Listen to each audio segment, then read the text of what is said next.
Oh my lord, guys, there's turbo stuff in my shop right now. What the heck? Alrighty guys, as you guys can see there, we got some turbo action we got to get into today. We had a walk-in, a customer needs some work done to one of his headers, and we're going to do a lot of TIG welding today. So let's get in this episode. Don't forget, get yourself a Freedom shirt on KilledMotorsports.com. Let's get into it. Alrighty guys, so this is our project for the day. First up, we need to cut off this V-band here. This is what came on the header existing. The customer wants a total of 2 wastegates on this header here. And before I could even get started, we kind of run into some problems here. Well guys, today started off with a boom here, so had to go and get another regulator. While I was out, I got me a much needed milkshake from Pals. But we're working on doing some welding here. We've got to weld on some blow-off valves here.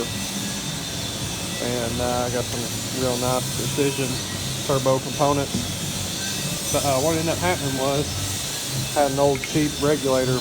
This regulator actually came with this TIG welder here. And it works real good, just like very, very simple stuff, right? Well, it went out.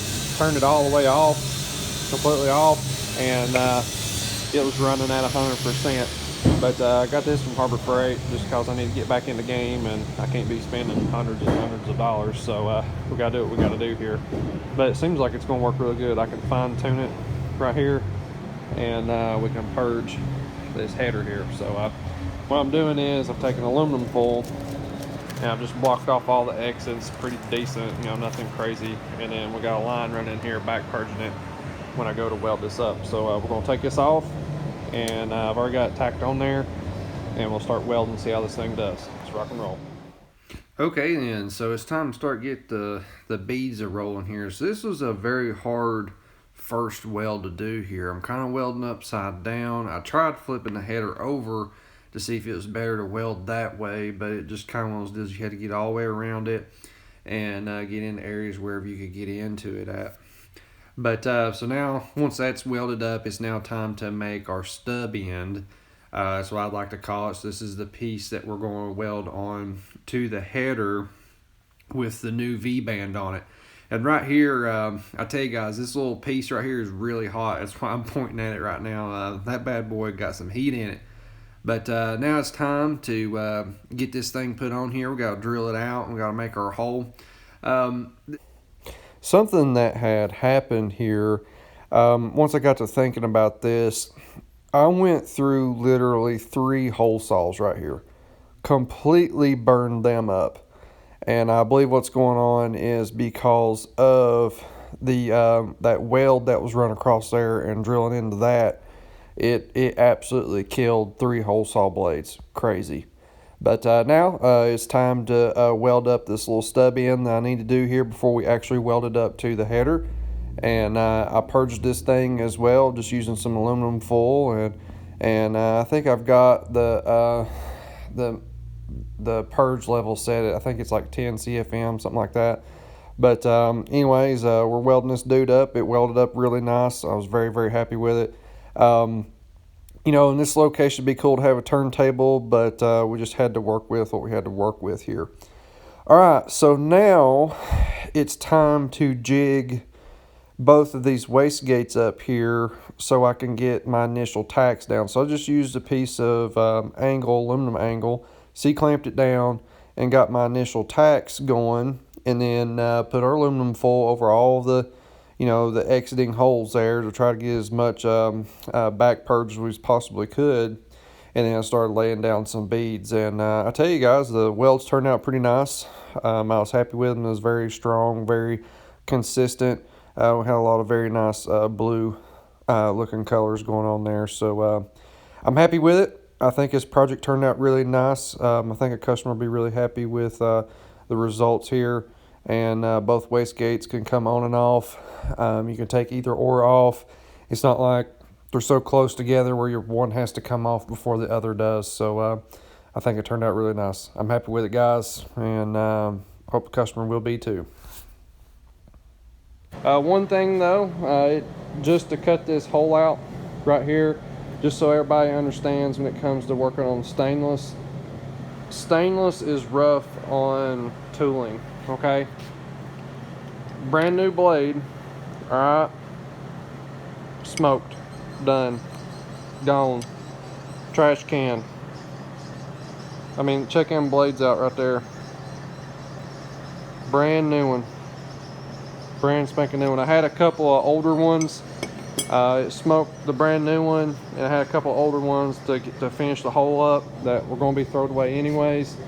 But this is, when it comes to stainless work, that's why it's so expensive everywhere to get any work done. It's hard to work with when you cut it, grinding on it, especially if you go use a hole saw. Hole saws don't like it at all. It kills hole saws. But anyways, project's done, and it's time to get back on this truck here.